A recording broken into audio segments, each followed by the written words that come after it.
Seção 3ª. Disposições gerais. Artigo 135.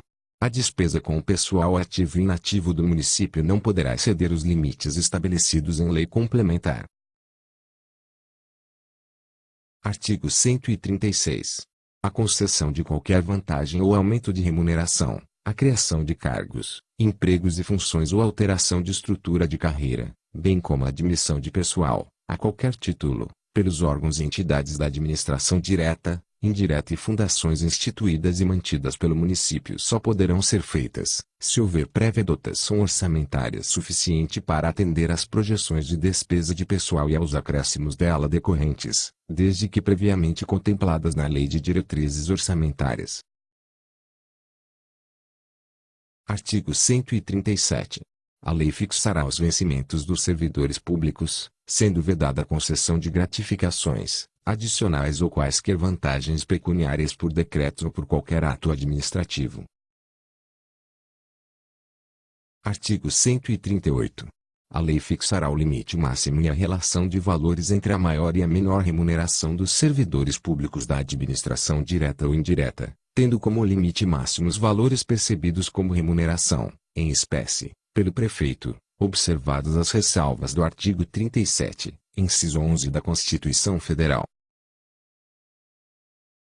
Artigo 139.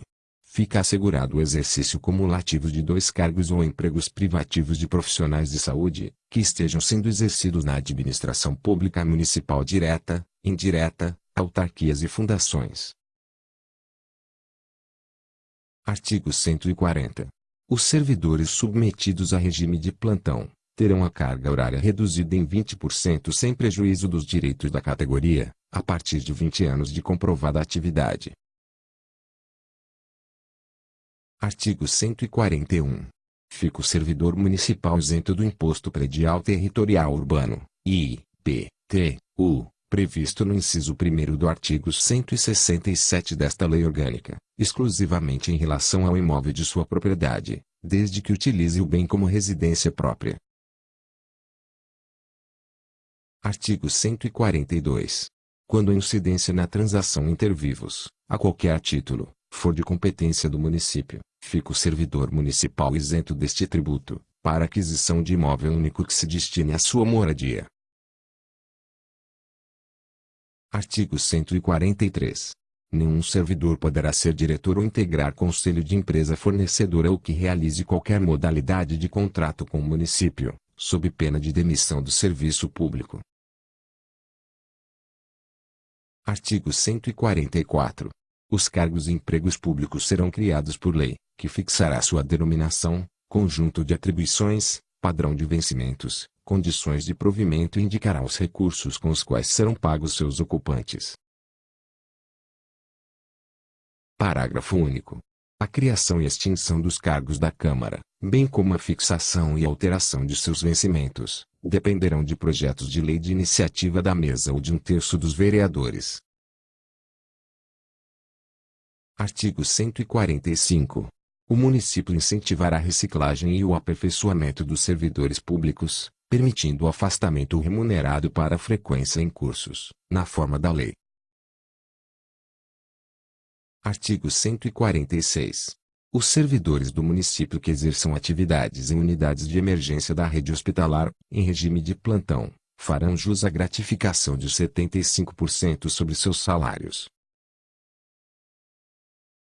Parágrafo único. Entende-se por servidor em atividade de plantão aquele com jornada de 12 horas ininterruptas de trabalho e em regime de revezamento. Artigo 147.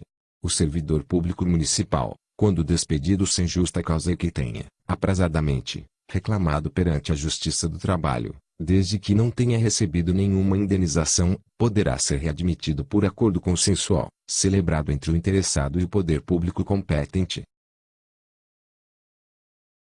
Artigo 148. A Procuradoria-Geral do Município proporá competente ação regressiva contra o servidor público, de qualquer categoria, declarado culpado por haver causado a terceiro lesão de direito que a Fazenda Municipal seja obrigada judicialmente a reparar. Parágrafo 1º. O prazo legal para ajuizamento da ação regressiva será da legislação vigente, a contar da data em que o Procurador-Geral do município for cientificado de que a Fazenda Municipal efetuou o pagamento do valor resultante da decisão judicial ou acordo administrativo. Parágrafo 2º. O descumprimento, por ação ou omissão, no disposto no caput deste artigo e no seu parágrafo 1º, apurado em processo regular, acarretará responsabilização civil pelas perdas e danos que daí resultarem. Parágrafo 3º. A cessação, por qualquer forma, do exercício da função pública não exclui o servidor da responsabilidade perante a Fazenda Municipal. Artigo 149.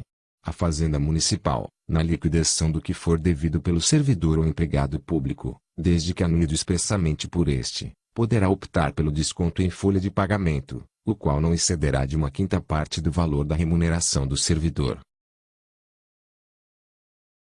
Parágrafo único. O agente público fazendário que autorizar o pagamento da indenização dará ciência do ato, no prazo de 30 dias úteis, ao Procurador-Geral do município, sob pena de responsabilidade. Artigo 149-A. É vedada a nomeação para cargo, função ou emprego público de natureza comissionada, de qualquer dos poderes do município, de quem: Inciso 1º. Tiver suas contas relativas ao exercício de funções, cargos ou empregos públicos desaprovadas por Tribunal de Contas, em decorrência de irregularidade insanável que configure ato de improbidade administrativa.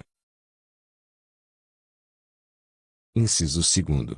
For condenado em ação de improbidade administrativa por dolo ou culpa grave, ou por crime contra a administração pública, em decisão transitada em julgado ou proferida por órgão judicial colegiado. Parágrafo 1º. Lei complementar poderá dispor sobre outras hipóteses de vedação ao acesso de cargo, função ou emprego público. Parágrafo 2º. Para fins de aplicação deste artigo, será considerado o período de 8 anos que antecede a nomeação ou designação dos cargos em comissão e das funções de confiança. Parágrafo 3º. Os efeitos jurídicos do disposto neste artigo respeitarão o ato jurídico perfeito, a coisa julgada e o direito adquirido. Parágrafo 4º.